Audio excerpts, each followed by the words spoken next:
Vietnam, 1964. Inside or out this morning, Captain? Looks like the lodge is setting up for a function in the lobby, Mike. Let's go outside. Fewer interruptions, though we may have to dodge showers later. I'll get an umbrella and meet you out there, okay? Sure, but I think you're just avoiding a race against my wheelchair. You would have an unfair advantage, but I may still beat you there. Let's see, Captain. It's 1963. Sea duty and another LSO tour is looming again. Wasn't that a brief shore tour? In a way it was. My time in VF 121 before the Ticonderoga cruise initially counted as sea duty. But then Navy changed its mind and said it was shore duty. So all my time in VF 121, before and after the Ticonderoga cruise, ended up being considered shore duty. As the recruiter said, if you can't take a joke, you shouldn't have joined up. You did your time in the barrel as an LSO. Couldn't you have hung it up at that point? Yes, but then I would likely have been assigned to a non-flying shipboard or staff job, since I'd had more than my share of operational flying. Either way, I was going back to sea duty. Another tour as CAG LSO was a sure thing for a cruise flying Phantoms. With all your volunteer time at sea, wasn't Orly a bit discouraged with Navy life? Back to Orly again? Okay, let me get this said, Mike. Orly fulfilled her plan to have 4 kids and needed financial support in that endeavor. She surely understood my drive to fly, and she knew it wouldn't change the course of events if she complained about it now, for I had few options in civilian life. The airlines weren't hiring. Even if they were, I was pushing their hiring age limit. Plus, my eyesight was marginal, and there was my history of high blood pressure. Besides, the challenge of Navy flying had squelched whatever ambition I once had to fly a bus, where there was also lots of family separation, just in shorter periods. Other opportunities in the civilian job market were very limited for an ex-fighter pilot with a BA in psychology. Orly's BA and thin work experience wouldn't help us much either. Now, with 4 kids to feed, plus child support payments, there were no attractive alternatives. Orly had locked in her career choice too. I was doing what I knew and liked best. Navy pay and benefits were excellent, and as my father often reminded me, the U.S. government would be the last to go bankrupt. You were stuck in the Navy then? I was slightly hemmed in, but only by my own choices, knowing I wouldn't be as successful or happy doing something else, including other flying jobs. Frequent moves were just below family separation, given as a reason for leaving the service. There had been no disruptive family moves for us. 7 years in San Diego and 3 more coming up was an unusually long time in the service or civilian jobs to be stationed in one place, especially one as desirable as San Diego. Orly and I had much to be thankful for. What about Ron Hess's advice to move on when you've proved you can do it? You had made 4 deployments in 5 years and were now facing more of the same. I did feel that twinge, Mike. I had completed a full seashore cycle and fulfilled obligated service. The future would be repetitious. Even flying Phantoms wasn't much different than what I had done before, nor was there anything to prove as an LSO. But I had no career ambitions beyond flying. I had no wish to drive ships nor longing for admiral stars. Except for dreams of sailing the Atlantic and writing the great American novel, which would not feed a family, I had nothing to move on to just then, and I was quite happy with what I was doing. Another important consideration was that I was 8 years toward 20-year retirement eligibility. At age 44, the kids would be nearly grown, so I could sail and write then. Okay, Captain, now I have the picture. Sorry if I focused on it too much. Not at all. That period was a decisive now or never career fork in the road for me, though I didn't have much time to dwell on it.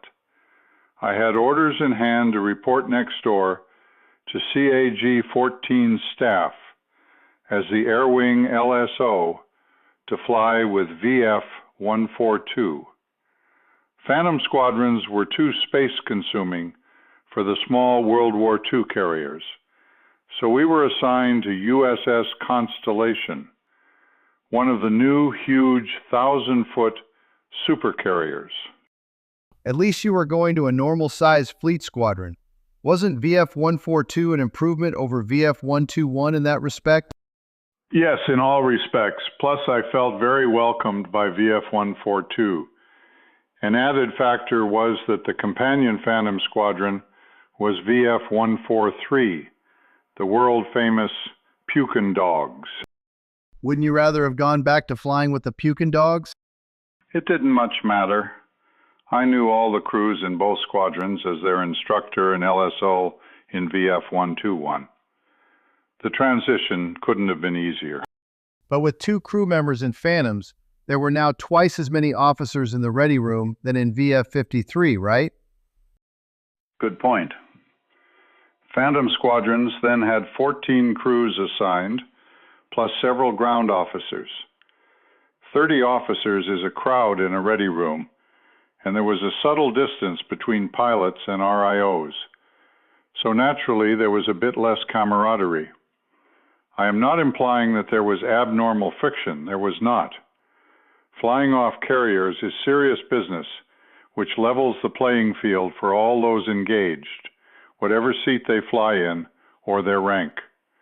There was no room for petty distractions. After all, Mike, Navy is not a flying club or a state legal agency. That aside, since we already talked a lot about the personalities in VF-53 and adventures ashore, overseas, I'll go forward focusing more on personal high points and overviews of my 11 years during Vietnam. I will not attempt a historical document.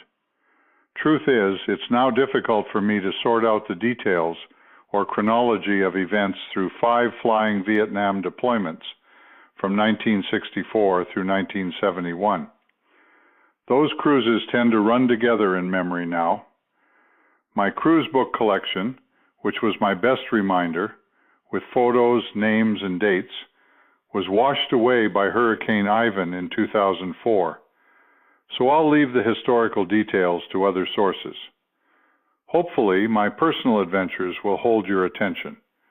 If not, I trust you to push me on, Mike. Okay, push on now, Captain. Let's go to war.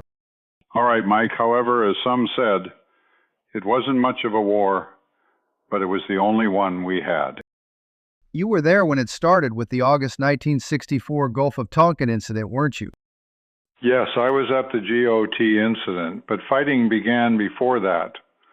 Like the American Indians who had been busy scalping each other long before the Europeans' arrival in the New World, the brutality in Southeast Asia preceded us by centuries. Before us in Vietnam in the 20th century were the Chinese, Japs, and French.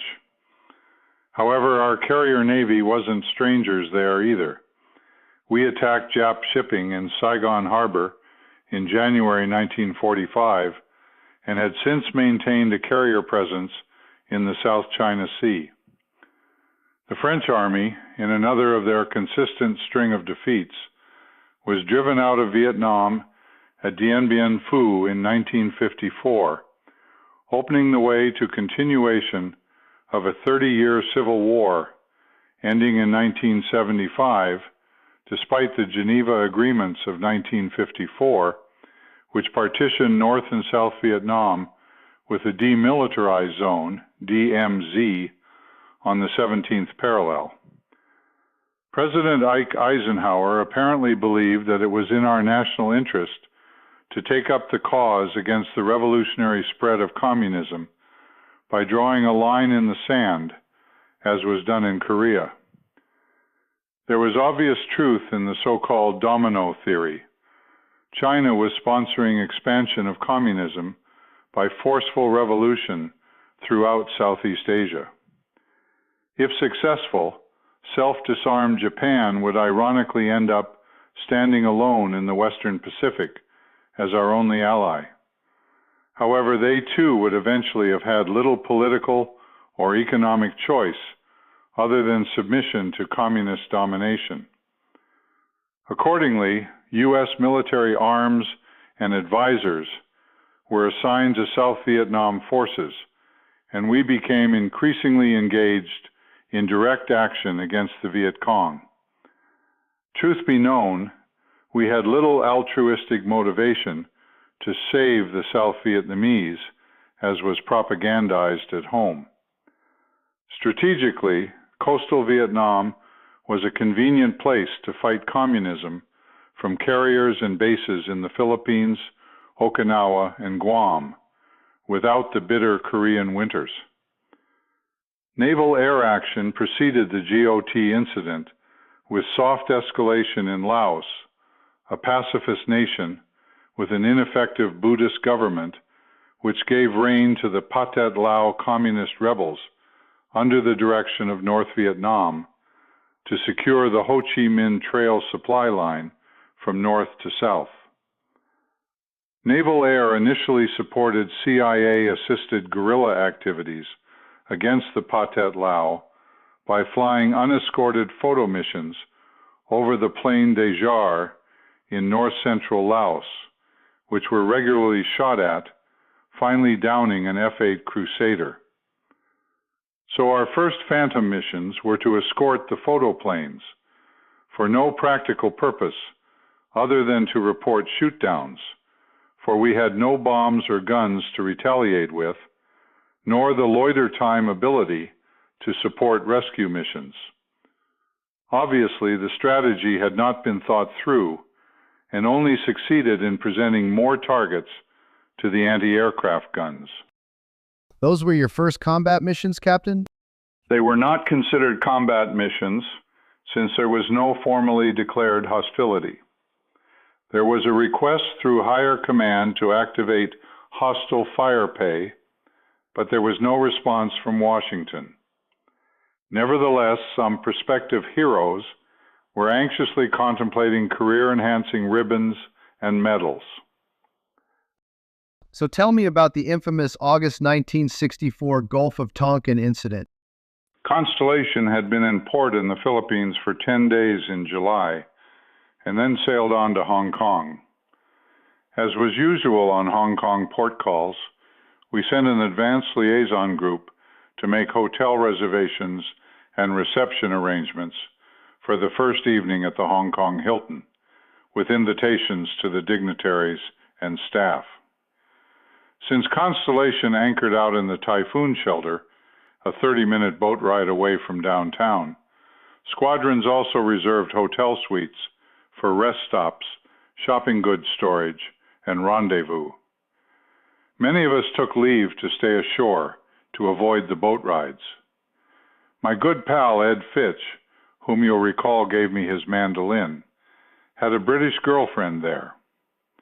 Overcoming considerable resistance, we persuaded her to invite 2 Australian girls we had not met to a party at the squadron suite. Australia was highly grateful to the U.S. Navy for saving their butts from Jap invasion in World War II, and the women had a reputation for being sexually aggressive. Australian men, on the other hand, had the reputation for being somewhat rough and crude. So we expected a warm welcome from Australian ladies. But when these 2 big, hard-drinking, and aggressive Australian ladies appeared, my fellow aviators scurried off for cover. So, out of a sense of responsibility for the girls' embarrassment, I was being hospitable to them when the message came that there was an emergency recall to the ship for all hands. We were to sortie to the Gulf, where the destroyer Maddox was attacked with torpedoes launched by North Vietnamese PT boats on the night of August 2nd. VF-53, then flying F-8 Crusaders aboard Ticonderoga, claimed to have sunk one of the PT boats with strafing runs. Nearly everyone had left the suite as I was taking my leave of the young ladies, when further word came that we didn't have to return to the ship until the next morning. Since one of the ladies was then strongly determined, and I was suddenly without an escape, afterward, she asked if I thought she had been too aggressive. I sincerely assured her that she had not, for no young, innocent samurai fighter pilot was ever sent off to war in finer fashion. Off to the war then, you scoundrel. How about that? A lawyer, of all people, one who was surely no lily of the valley, now pointing the scheming finger of scorn at me? You ain't got no couth at all, Mike. Anyhow, we were steaming for the Gulf on the night of August 4th, as Maddox, joined by another destroyer, Turner Joy, picked up 5 high-speed surface radar contacts, making torpedo runs which missed their targets. 2 A-1 Sky Raiders from Ticonderoga attempted to provide air cover, but were unable to gain visual contact with the PT boats. I went to the Combat Information Center to listen to the radio transmissions from the attacked destroyers describing the events. Despite claims by conspiracy screwballs like Admiral Stockdale that the strike was a hoax staged by the administration to justify retaliatory strikes, there was no doubt for me or other participants that it was for real. We launched F-4s after the event to cover the destroyers, but no PT boats were detected. Because of the extreme circumstances, I had the LSO duty, so I missed the fun of chasing around at low altitude that night. Considering nighttime and bad weather with aviators on their first combat mission who hadn't flown in weeks, the recovery landings must have been highly challenging. It was indeed a circus, with some very colorful passes and wild wave-offs, which summed up and justified my years as an LSO. So, Phantoms were the airplane of choice for night attack missions against boats, despite its lack of guns or a bombing capability? What did you shoot with? Unguided rockets were more effective than bombs or guns in close against small, fast boats, though we had almost no experience firing them in the day, none at night. The Phantom's greatest advantage before the deployment of A-6 intruders with their specialized all-weather attack capability was our excellent radar system operated by an RIO, allowing the pilot to focus on flying the airplane in all-weather combat conditions. We had only partially learned from the Japs that we had to be able to fight at night and in adverse weather conditions. What happened next? President Johnson announced retaliatory strikes by aircraft from Ticonderoga and Constellation against PT boat bases, saying, "We seek no wider war." Since Johnson's announcement was made before we launched the strikes, the North Vietnamese were waiting for us. The strikes damaged the bases and destroyed or damaged 25 PT boats, half their forces. Ray Alvarez ejected from his damaged A-4 Skyhawk and became the first and longest-held POW of the war, imprisoned in Hanoi for nearly 9 years. Sounds like Navy got off to a fairly good start with coordinated strikes. Our success had more to do with the enemy's lack of marksmanship. We were in no way prepared for coordinated attacks with a large number and variety of airplanes in a conventional war. Despite the Korean War experience, Air Force and Navy were primarily armed and trained for a doomsday all-out nuclear war with the USSR and China, with a variety of specialized single-airplane nuclear weapon delivery missions following behind ICBMs. The Marines still train for conventional ground attack in close support of troops, but were not deployed aboard aircraft carriers or used for strikes against North Vietnam. So Navy was conducting on-the-job training. When asked if Phantoms could carry bombs, we had to shrug our shoulders. The reservist salute, we called it. Soon, however, special teams from weapons development squadrons were sent to show us how to reconfigure Phantoms to carry bombs. We had no notion of what mill leads to use in our old-fashioned iron sights, but we quickly discovered the benefit of having RIOs call out airspeed, dive angle, and altitude, while also keeping an alert lookout for other aircraft. Jag-14 was composed of 4 different types combat aircraft: prop-driven, low-slow A-1 Sky Raiders, A-3 Sky Warriors, high-altitude, heavy-attack, twin-engine strategic nuclear bombers, A-4 Skyhawks, fast and agile light attack airplanes designed to carry a single nuke without radar or all-weather capability, and F-4 Phantoms, all-weather Mach 2 interceptors, which had not dropped bombs. Therefore, the challenges to coordinate strikes with that mix of aircraft were differentials in airspeed and altitude, bomb delivery techniques, and a lack of training for conventional warfare. For example, the night before my first scheduled mission, we assembled in Ready Room 6 with the CO of the Sky Raider Squadron. A good choice for flight leader, we thought, since he was the only aviator aboard with Korea combat experience. But hope sank when the CO asked our Phantom flight leader, "What do you think we should do?" The plan's accommodation of the various speed and altitude differentials, believe it or not, was to rendezvous the strike force in a circle near the target, thereby sacrificing the element of surprise and extending our exposure. Surely this would be an excellent training exercise for North Vietnamese anti-aircraft gunners.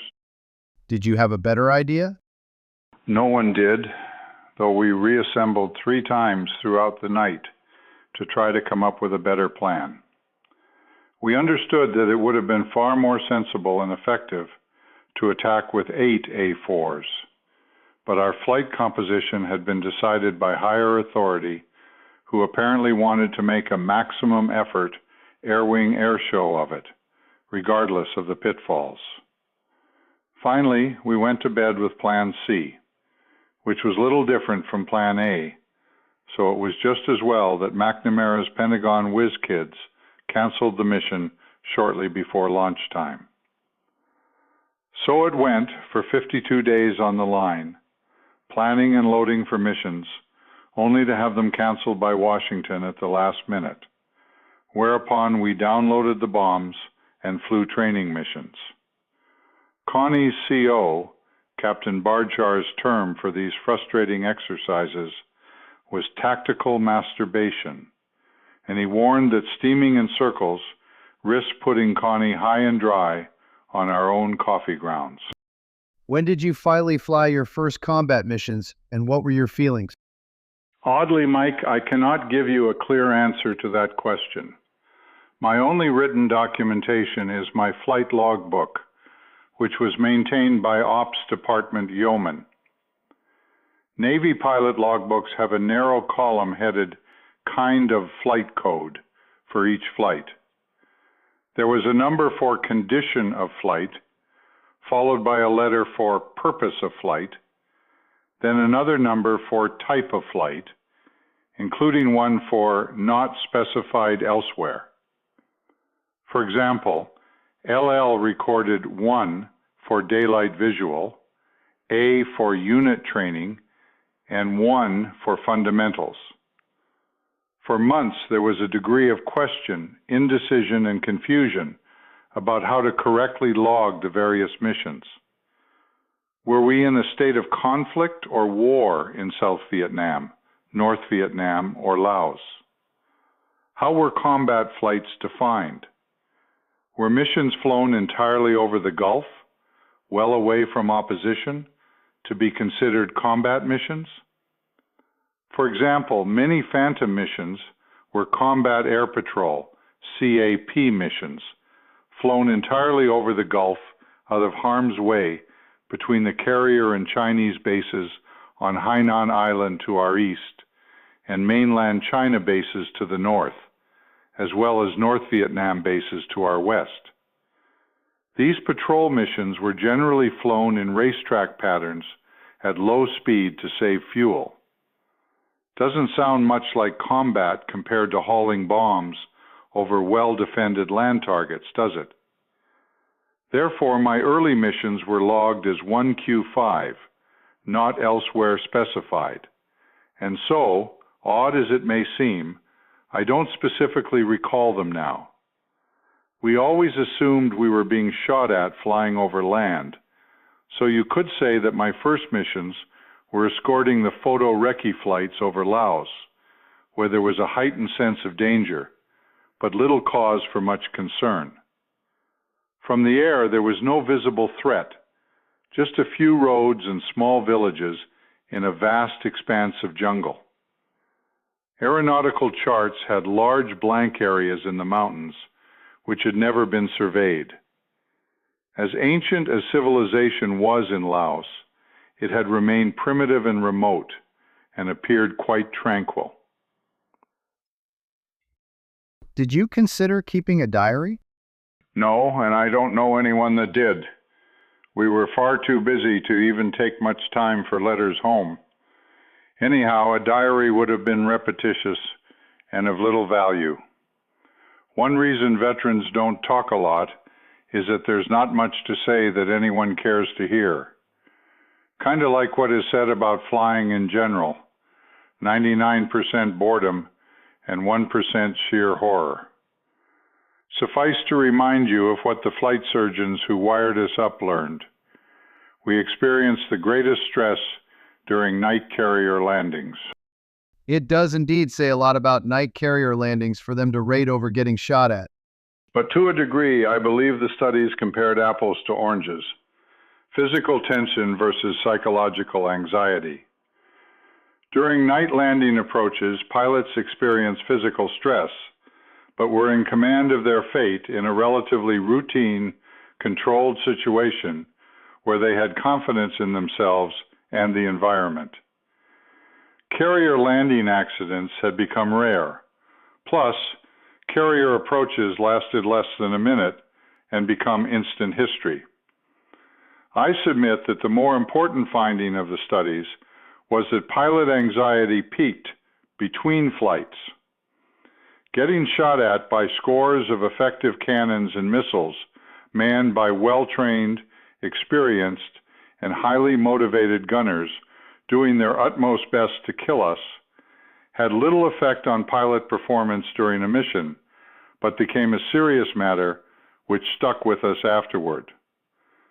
As the war heated up and losses mounted, air crews became reclusive. According to the study, 75% of the pilots believed they would not survive the cruise. That is a truly startling statistic if accurate.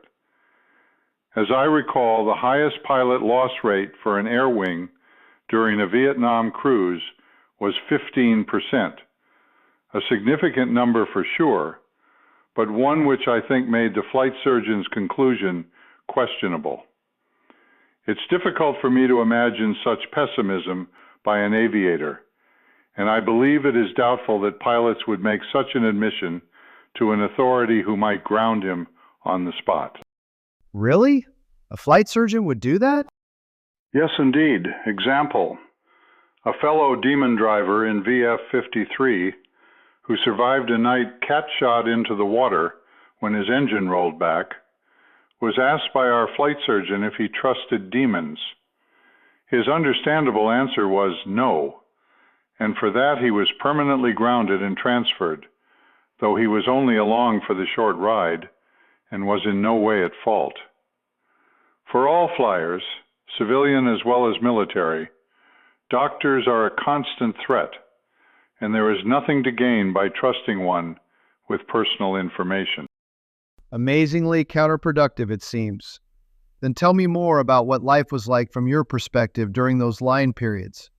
You say that you were busy? Generally, there were two carriers on Yankee Station, alternating 12-hour periods of flight operations. One carrier conducted flight ops from noon to midnight, and the other carrier from midnight to noon. The schedule was swapped every 2 weeks, and line periods often lasted over 50 days.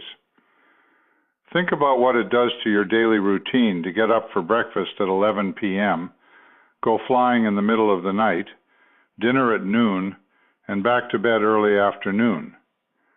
After 2 weeks, then switch to the noon to midnight flight schedule.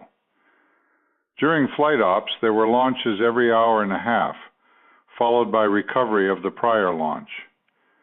Each squadron generally scheduled 4 airplanes each launch, plus a man spare in the event of a maintenance problem with a GO airplane. 8 launches for a total of 32 missions per squadron meant the 14 air crews were involved in briefing or flying 30 missions a day, plus manning 2 condition alert Phantoms for 2-hour watches in the cockpit on a catapult during non-flying hours. Also consider that carriers were often at flight quarters 20 hours a day. In a staff study I was tasked with by CAG, I found that pilots were averaging 12.5 hours a day briefing, manning, flying, debriefing, or standing alert watches spread out over 24 hours for up to 50-day line periods. Plus, there were those all-important and demanding collateral duties, which left little time for eating, sleeping, showers, etc. I understand why VF 142 was glad to have you for their flight schedule. There doesn't seem to have been much time for reclusive depression, though. Periods of reflecting on the dangers mostly followed publication of the squadron flight schedule for the next day, when we located our targets in the intelligence spaces on large slide-out panel wall maps with thousands of colored pins to indicate known AAA and SAM site locations. There were usually so many pins clustered around a target that it was impossible to discern the map beneath. Supplemental aerial photos were used to identify targets and plan how best to get in and out. However, there was no way to avoid the barrage fire over targets except to minimize the time flown through them by making simultaneous single-pass bombing runs. There is nowhere in the world darker than an unlit steel stateroom to contemplate the dangers of the next mission while trying to sleep through the continuing ship noises of aircraft being fueled, repaired, loaded, and respotted for the next launch. Are you saying that there was little anxiety in the air during those missions? Initially, there were times when anxiety remained with me right up to catapult launch, but then dissolved as the job of flying took over. Once in the air, far above the signs of war, the risks of combat seemed remote, so I felt the peaceful joy of flight and invulnerability. I also felt twinges of guilt for having allowed anxiety to get to me between flights. I believe it was the same for most of us. How about the threat of missiles imported from the USSR? SAMs were not as effective as the simple, cheap, old-fashioned, and reliable anti-aircraft guns. Nevertheless, SAMs had a significant psychological impact and a definite influence on our tactics. Although it was an impressive sight to see a telephone pole-sized radar-guided missile rocketing toward you, the SAM's large turning radius made it possible to outmaneuver one if you were warned of the launch and saw it coming. Since we had no radar warning or countermeasures electronic equipment aboard our aircraft then, we had to rely on offshore patrol aircraft radio warnings of imminent missile launches to give us a heads up. Our initial tactic was to fly at 4,000 feet on road recce missions, which we thought was at the upper range of AAA gun effectiveness. When SAMs were launched, our defense was to dive to lower altitudes in the belief that if SAMs had to turn down to track us, its radar would lose us in ground clutter. The reality, however, was that we were actually flying over North Vietnam at the altitude which put us in both SAM and AAA effectiveness. Since SAM sites were relatively few and less frequently used, we would have been wiser to fly at much higher altitudes, especially considering the low value of our targets. Describe more about those missions and targets. Because Fighter Squadron's primary mission was to defend carriers from air attack, CAP missions initially required most of our Phantom resources. What threat was there to defend against? Carriers in the Gulf of Tonkin were in a small body of water surrounded on three sides by North Vietnam to the west, China's Hainan Island to the east, and mainland China to the north, all within range of aircraft, surface-to-surface missiles, surface ships, and submarines. China was no happier to have us off their shores than we were to have the Soviets in Cuba. At that time, the North's MiGs and pilots were still in China for training. Still, anything could happen, and Lyndon Johnson was very wary of the escalating consequences of the GOT incident. When he reiterated that we sought no wider war, that turned out to mean that we could never do our job in Vietnam properly. Ridiculous rules of engagement, target restrictions, and detailed mission decisions were centralized under Secretary of Defense McNamara and his smug 35-year-old trees full of owls, pipe-smoking civilian PhDs, superimposed throughout the service's chain of command, making operational decisions and reporting directly to him to ensure more bang for the buck. Please elaborate on the rules, restrictions, and targets. I read that you mostly bombed trees. I may be putting the cart before the horse here with overviews and conclusions ahead of the chronology, but targets and tactics didn't change much during Johnson's administration and my flying tours there, so I'll say it while I'm inspired and you can edit later. Keep in mind that the carrier Navy's missions were virtually all flown in North Vietnam and Laos.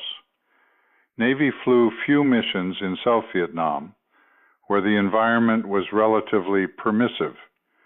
That is, there were no MiGs, SAMs, or heavy AAA. Missions in country were mainly flown in close proximity to our ground forces, so precise accuracy and coordination were prime concerns in supporting troops and avoiding friendly casualties. Navy was not practiced in close air support for our ground forces, except for the A-1 Sky Raider squadrons. Where was Army and Air Force flying? Army mainly flew helicopters in support of their troops, and only in the south, except for a few clandestine incursions into Laos and Cambodia. Air Force flew strike missions in the south, as well as Laos and the north. Laos became a traffic jam of all types of Navy and Air Force aircraft, including many B-52s, bombing the passes and trails to the point where collision avoidance required positive ground control of all air traffic in Laos. North Vietnam was divided between Navy and Air Force into areas called route packages. All of the north was considered hostile Indian country, where pinpoint bombing accuracy was not a priority, and where we could always assume someone was shooting at us with heavy AAA. It was reported that North Vietnam had the heaviest AAA defenses of any war in history. Is it correct to conclude that Road Recce was the primary mission in Laos and the North? I think it would be more accurate to say that our express strategy was to slow the flow of troops and supplies from the north to the south. While we flew many Road Recce missions in search of trucks, we were only successful to the degree that convoys could not move openly and rapidly in daylight hours, nor quickly at night with headlights on. Truck parks, troop concentrations, and storage areas were so well hidden and photos so quickly outdated that our intel could only label those areas as suspected. Therefore, they were assigned as secondary targets for Road Recce missions, since we could not return to the carrier with a bomb load. A suspected storage area, for example, might be several bomb craters with a single full or empty 55-gallon drum in each one. So it is true that most of the damage was caused to the vegetation, since most of our targets were in the woods, suspected storage areas, suspected troop concentrations, or transshipment points, suspected truck parks, river crossings, mountain passes, SAM sites, and truck convoys. It was difficult to get highly motivated to put ourselves in harm's way, to drop 6 500-pound bombs into prior craters or on trees. Yet those area targets didn't require a high degree of accuracy, and there were no friendlies around, so we soon decided that there was no reason to make low runs or repeated passes, while worthwhile targets such as dams, power plants, harbor facilities, and railroads were off limits to us. There was a 30-mile ring around Hanoi and a 15-mile radius around Haiphong Harbor. We were prohibited from even flying through. What was the rationale for all the restrictions, Captain? Let's see, no wider war? Maybe we didn't want to have to pay for rebuilding the place? Didn't want to risk angering them? Maybe if we did no harm, they would beg for peace? We should do nothing more than slightly impede the flow of troops and supplies to the south? If we let the USSR bring in SAMs and advisors to shoot us down, they would talk the North into quitting? Johnson's concept was allow the North save face and talk peace if he declared frequent bombing pauses, which only served to allow them to rebuild defenses and assure them we were admitting failure. Obviously, we never intended to invade North Vietnam, nor even cause it serious harm, so there was no cost to them. Meanwhile, South Vietnam, the folks we were supposedly saving from their own civil war, was in political disarray under corrupt and inept leadership, much like the U.S. Their army was unwilling to fight as long as we did it for them. Since we had no plan, determination, or strategy anywhere on our side, there was every incentive for the North to continue victoriously. In other words, Mike, it was a half-assed war with no leadership or support at home, plus weak leadership in our own military. Returning drafted troops were labeled baby killers and spit on. Our cowardly teenagers publicly burned our flag and draft cards and then ran away to Canada, if not gunned down by the National Guard on a college campus. It could all still be going today if Johnson hadn't been run out of town. I may as well say it. I and others believe President Lyndon Baines Johnson should have been impeached for his callous and gutless incompetence as our commander-in-chief, as well as for his totally failed war on poverty, motivated to attract liberal votes by paying poor minorities not to work and encouraging teenage girls to become breeders for child welfare careers. Few of them or their progeny ever to become more than a burden to society, while we were meanwhile presenting ourselves in harm's way with no target justification, hope for results, nor plans for victory. Johnson's failures demoralized us at home and abroad. Of all my negative feelings about Vietnam, disrespect for Lyndon Baines Johnson is number one. Considering the heroic bravery and charismatic leadership of President John F. Kennedy in standing up to the Russians during the Cuban Missile Crisis, just imagine how different from Johnson he would have led us as a great commander-in-chief and national leader during the Vietnam War. Good point, Captain. Too bad it didn't happen that way. So push on. What did happen? Where were the admirals and generals on these issues? Where indeed? Well, you should ask. From the beginning, the admirals and generals, having been displaced downward in the chain of command by the whiz kids, became petty and bitchy, turning the war in the South into a body count contest, and the air war in the North into a Navy versus Air Force sortie count race, to the point that we flew with partial loads when the bomb supplies ran low.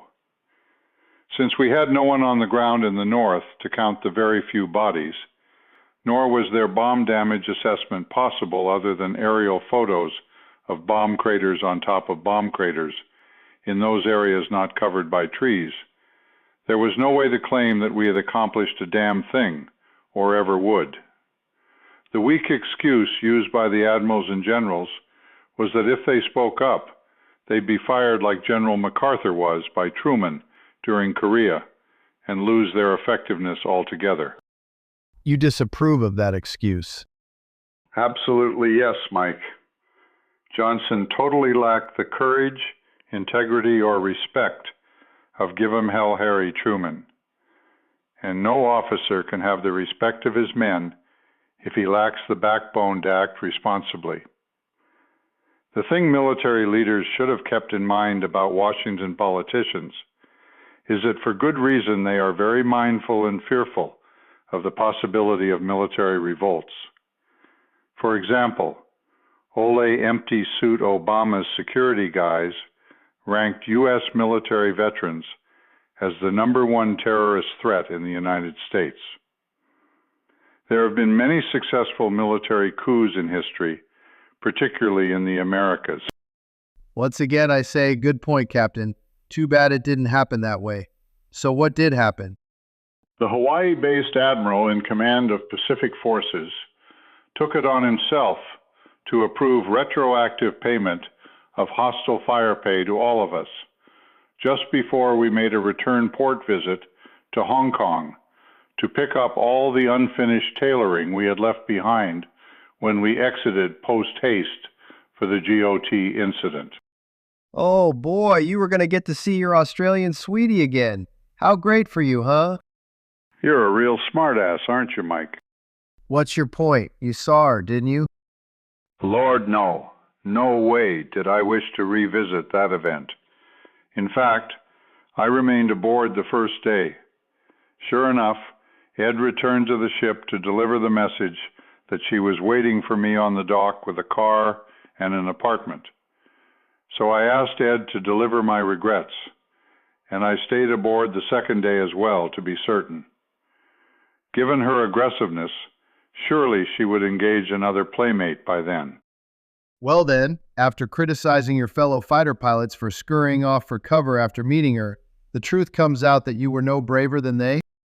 There's that saying about something being the greater part of valor. I had at least done my part once, and that was more than enough. By avoiding her, she could fabricate whatever ego-saving reason suited her best. In any event, I never saw her again, thank goodness. All right, Captain, if you say so, but others might say that you just knew you'd be unable to resist her charms if you did meet again. Whatever others might say, Mike, this seems like a good stopping point, and I'm ready for an afternoon nap after all the war talk. I'll see you at dinner? Sure. Want to race back to the lodge? Yeah, now you want to race because the yellow brick sidewalk is all uphill going home. Should have worn your ruby slippers, Captain. Let the race begin. Go!